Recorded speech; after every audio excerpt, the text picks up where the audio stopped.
إلا البلاء نحمده ونصلي ونسلم على رسوله الكريم أما بعد فأعوذ بالله من الشيطان الرجيم بسم الله الرحمن الرحيم ألا إن أولياء الله لا خوف عليهم ولا هم يحزنون صدق اللہ العظیم۔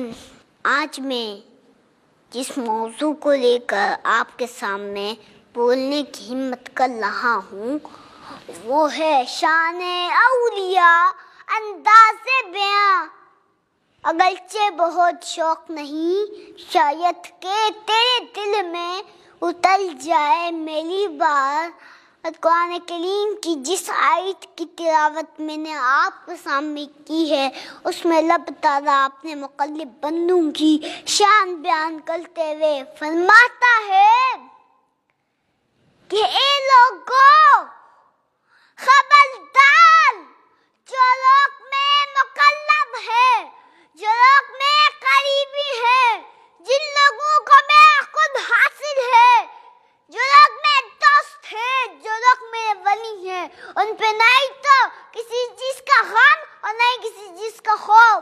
یعنی اولیاء کرام کی جماعت وہ مقدس جماعت ہے کہ جن کے دلوں میں خوف خدا اتنا الگ بس گیا ہے کہ اب انہیں اپنے رب کے سوا کسی چیز کا خوف و غم ہو بھی کیسے سکتا ہے۔ سامعین محترم، انہیں کسی چیز کا خوف اور غم ہو بھی کیسے سکتا ہے کہ جن کے بارے میں رب کائنات نے ایک اور مقام پر فرمایا کہ ہم دنیا اور آخرت کی زندگی میں تمہارے ساتھ ہیں۔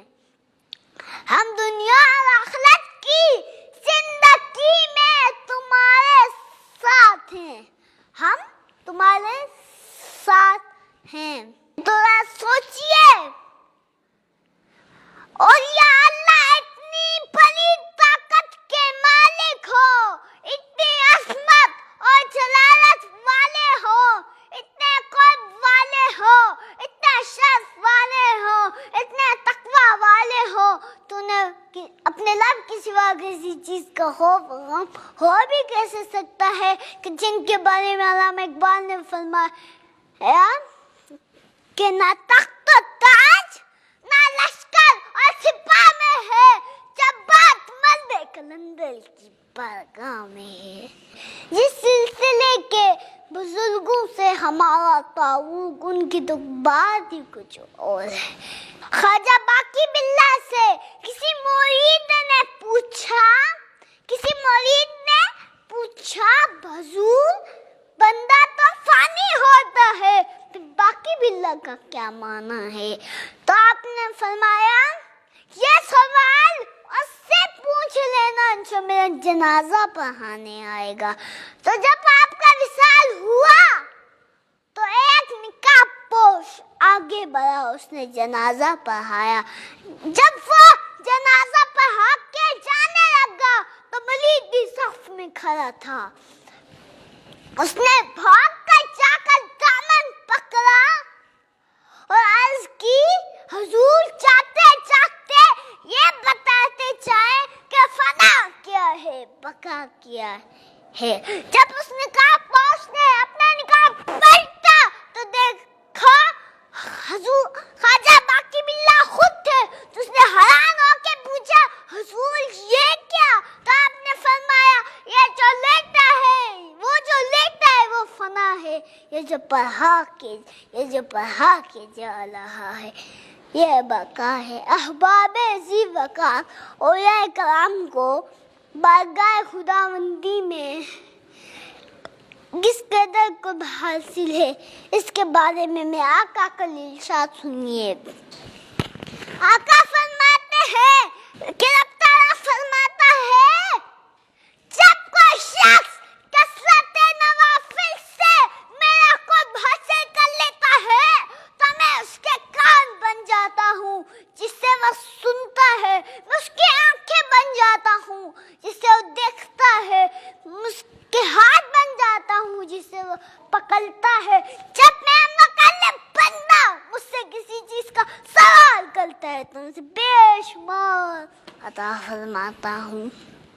تو ذرا سوچئے اللہ کے مقلب بندوں کو اپنے رب سے اتنی قربت حاصل ہو جاتی ہے کہ کان اس کے ہوتے ہیں، سماعت خدا کی ہوتی ہے، بس آنکھیں اس کی ہوتی ہیں، بصارت خدا کی ہوتی ہے، ہاتھ اس کے ہوتے ہیں، طاقت خدا کی ہوتی ہے. اسی لیے تو کہتے ہیں لویا اگن لگے اب ہوئے پھر کیوں نہ بندے وچ لب ہوئے، پھر کیوں نہ بندے وچ رب ہوئے. آخر میں میری گفتگو کا خلاصہ اور پیغام یہ ہے کہ اللہ کا فرمان کونوا مع صادقین پر عمل کرتے ہوئے کسی اللہ کے ولی سے دوستی کر لو، کسی درویش کا دامن تھام لو، کسی حق پاس کے قدموں سے لپٹ جاؤ، کسی اللہ کے ولی سے دوستی کر لو تاکہ تمہارا ایمان، عمال اور تقوی کی حفاظت ہو جائے، تاکہ تمہارے ایمان، عمال اور تقوی کی حفاظت ہو جائے، تقوی کی حفاظت ہو جائے. اللہ تعالیٰ سے ہمیں دعا ہے کہ وہ ہمیں اولیاء کرام کی اطاعت اور فرما برداری کی توفیق عطا فرمائے.